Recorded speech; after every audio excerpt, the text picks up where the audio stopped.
Star TV news.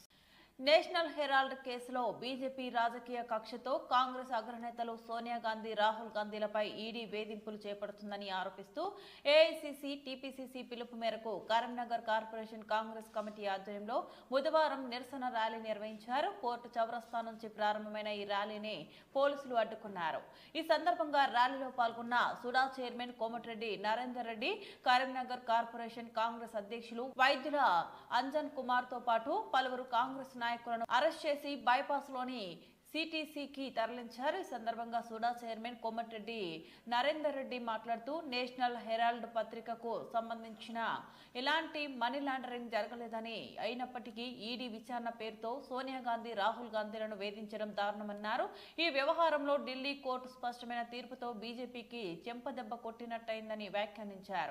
ED కేసులు పెట్టి సోనియా గాంధీ, మా ప్రియతమ నాయకురాలు సోనియా గాంధీ గారిని, మా నాయకుడు రాహుల్ గాంధీ గారిని అనవసరంగా వేధింపులకు గురి చేసి గంటలకు గంటలు మరి ఈడీ ద్వారా మరి ఆనాడు ఇబ్బందులు పెట్టినటువంటి భారతీయ జనతా పార్టీ ఈనాడు ఢిల్లీ కోర్టు దాంట్లో ఎటువంటి మరి ఆరోపణలు, ఎటువంటి ఇబ్బందులు లేవు అని చెప్పి స్పష్టంగా కోర్టు తీర్పిచ్చింది.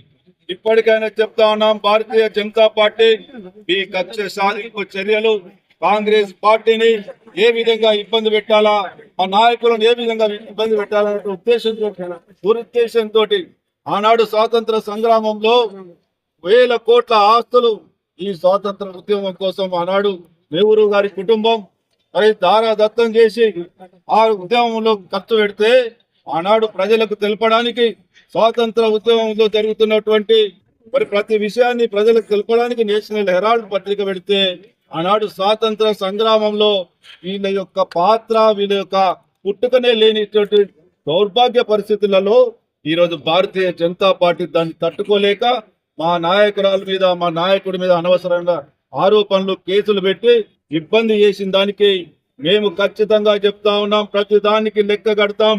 ఏ విధంగా అయితే మమ్మల్ని మా నాయకులను ఇబ్బంది పెట్టిందో తప్పకుండా రాబోయే రోజుల్లో భారతీయ జనతా పార్టీకి తగిన గుణపాఠం చెప్తాం. ఇప్పటికైనా ప్రజల ముందు మరి మోడీ క్షమాపణ చెప్పాలని చెప్పి డిమాండ్ చేస్తా ఉన్నాం. మేము అనవసరంగా సోనియా గాంధీ గారిని, రాహుల్ గాంధీ గారిని ఇబ్బంది పెట్టినాం, మమ్మల్ని క్షమించమని చెప్పి క్షమాపణ కోరుతారా, ప్రజల దోషిగా నిలబడతారా?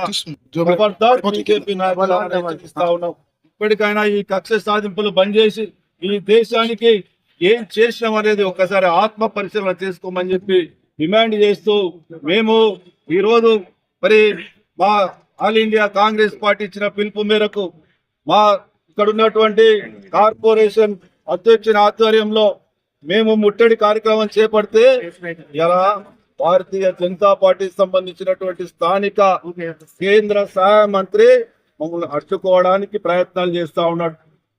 మీరు ఇక్కడ అడ్డుకున్నంత మాత్రాన మా ఉద్యమం ఆగదు.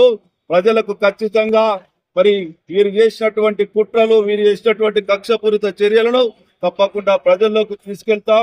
రాబోయే రోజుల్లో మిమ్మల్ని దోషిగా నిలబెడతామని చెప్పి హెచ్చరిస్తాం. నిర్మించినటువంటి పత్రిక అది.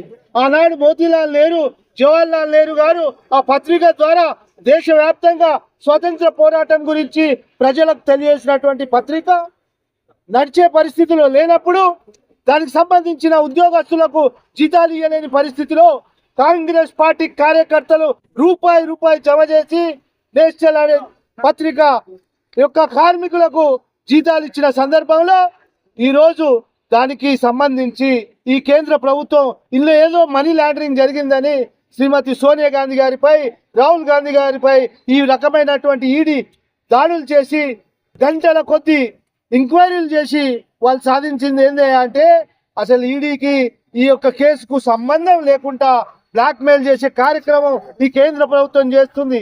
ఈ సందర్భంగా ఈరోజు దేశవ్యాప్తంగా కాంగ్రెస్ పార్టీ చేపట్టిన కార్యక్రమం బీజేపీ ఆఫీసుల ముట్టడి కార్యక్రమం. కానీ నగరంలో బీజేపీ ఆఫీస్ లేనందున బాబాసాహెబ్ అంబేద్కర్ విగ్రహం దగ్గర మా యొక్క కార్యక్రమాన్ని మొదలుపెట్టి ఇక్కడ లోకల్గా ఉన్నటువంటి ఎంపీ కార్యాలయం వరకు ర్యాలీ తీస్తుంటే నేడు పోలీసులు మమ్మల్ని అడ్డుకోవడం జరిగింది. నిజంగా కూడా భారతీయ జనతా పార్టీకి సిగ్గు శరం ఉంటే ఇకనైనా ఇటువంటి తప్పుడు కేసులు మానుకోవాలని కాంగ్రెస్ పార్టీ పక్షాన హెచ్చరిస్తున్నాం. మోడీ